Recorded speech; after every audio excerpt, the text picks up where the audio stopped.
Fans are fired up. After the release of the new Centennial Classic jerseys, the Boston Bruins have found themselves in the middle of a bit of controversy due to the price. We're going to be talking about where all this comes from, why these jerseys are so expensive, and everything to do with that. But we also have some more news on Patrick Brown, the new captain of the Providence Bruins. We're going to be talking about him as well, his role on this team, and as well, we're going to be talking about some very new, interesting Bruins lines that they're going to be probably testing next game. We have a lot of news to cover here today in this video. Before we get into it, however, we know since 70% of you guys watching right now are not subscribed to the channel. Looking for a spot to get all of your Bruins news, hit the sub button. If you have already, I do very much appreciate it. We're closing in on 6,000. If we could hit that by the end, let's do it at the end of the month, I would be amazing. But without any further ado, let's get to our first topic here, which I want to touch on the jerseys first. Fans seem to be paying for this Swayman contract now with the price of the new jerseys that they have released for the Centennial Classic that they will wear on December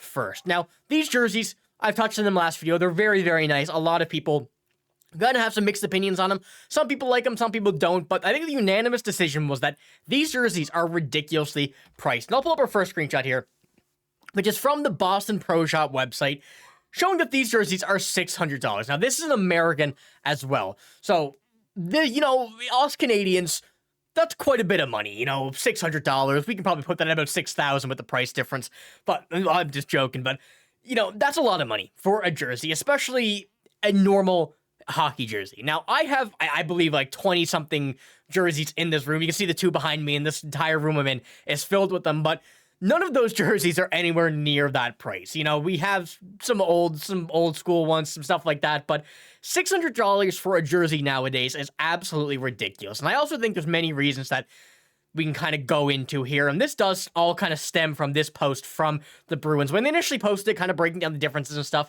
And as you can see, the authentic pro versus the premium jerseys. I'm assuming the premium jerseys are kind of like the other Adidas ones that we had in the past years, which had the Fanatics logo already on them, although it wasn't an Adidas jersey. And the authentic pro ones are similar to what the highest Adidas ones were, something along the lines of that, because in this tweet that they also made, they said that the premium ones were coming soon. And to me, those premium ones look like the ones that you normally see on the website when you're going to shop through them and look for them and everything like that. So I think right now we're kind of at a point where the authentic pros are kind of basing the opinion, or people are basing the price of the authentic pro ones on just the jersey in general as well, because, I'm probably going to be getting one of these jerseys. However, I will not be getting the $600 American. And for those curious what that price would be, that's $828 Canadian. So, a lot of people know that this is not going to be a reasonable jersey to get. This is not going to be one that you can afford.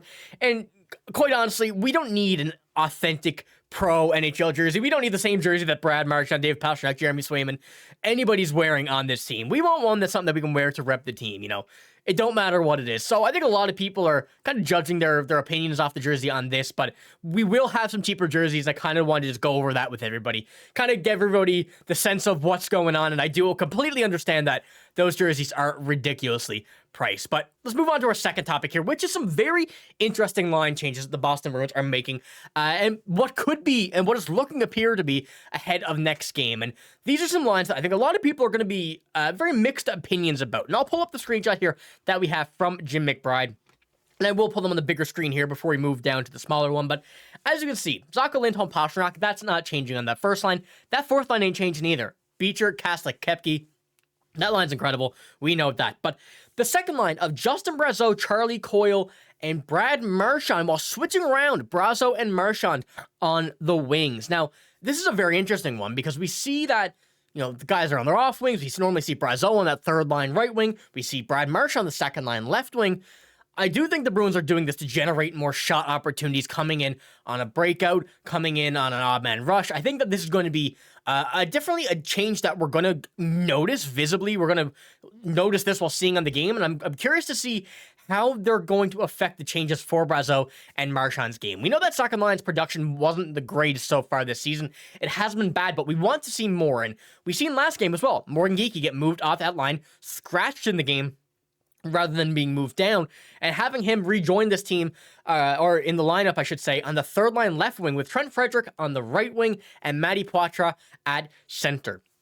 I think those two middle lines are some changes that I think a lot of people are going to be quite intrigued to see how this plays on ice, how Marchand plays on this right wing with Brazeau on the other side, Coyle in the middle once again, still staying on the line with Marchand, but Frederic and Geekie once again, I think that's an interesting line as well. A lot of people, including me, wanted to see Matthew Pastrnak move up to that second line, move him on the right wing. I still think that's in the cards. I don't think that is out of the way just yet, but this is what the Bruins are kind of looking like they're going to be trying here for the upcoming games. This is what they're going to be working on, or at least trying for the next few practices before we head into tomorrow's game against Utah. And that would be a nice spot to try. Utah's still very good. I think we can keep it up with their young guys and try and see how this all translates into the game. And once again, I think that there's still going to be a few more changes. You know, they're still making some moves ahead of the season to feel what kind of is the best look for some of these players. And even if something worked last year, doesn't mean it's going to work this year. But I think that the Bruins are trying to find that one thing that they really, really like, that they like to see on the ice, that the players like to feel while they're playing. And I think we're moving towards that gradually, but I think it's going to be a very big change here in a few games time. But we have another change on this one as well here, and I don't believe that this is a typo. And Charlie McAvoy and Nikita Zadorov are switching sides on that first pairing defense, and that's one thing I wanted to touch on as well. McAvoy and Zadorov, both on they're kind of offhand here, but if you play the NHL video games in the past, you know that switching the defenseman to get one-timers on the point was always a very fun thing to do, and it seems like the Boston Bruins are doing the same thing here, putting Zadorov on that right side, putting McAvoy on the left, having that left-hand shot on the right side, the right-hand shot on the left side. This could certainly generate quite a few more one-timers, shots coming through the middle rather than going down the boards. The only kind of thing that's a bit questionable on that is if you're getting pinched on the blue line from one of the wingers on the opposing team, one of these guys are going to have to backhand this off the boards or make that turn and put it down the boards to be able to get it down low into a cycle zone, into the corner.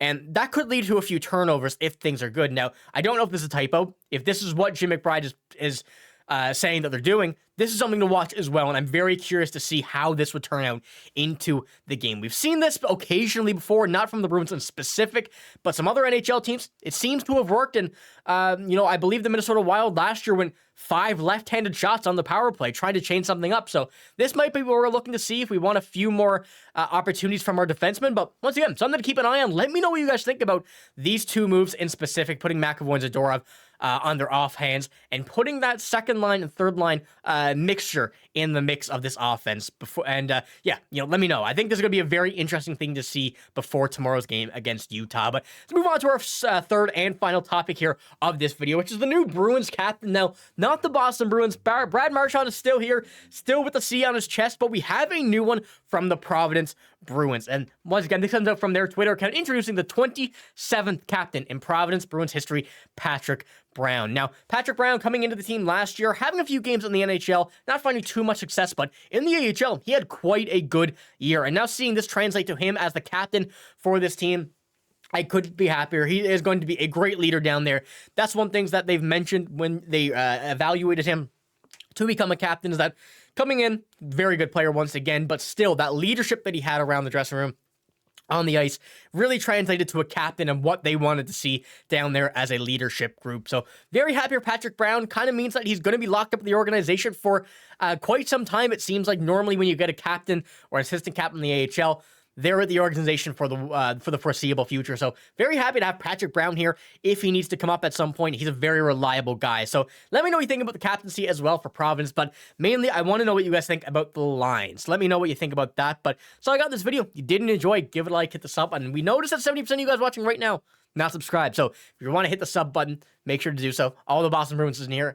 News is here. And if you have, once again, I do very much appreciate it. Support has been absolutely unreal. But I'm signing out. Thank you for watching. Hope you have a great day. See you later.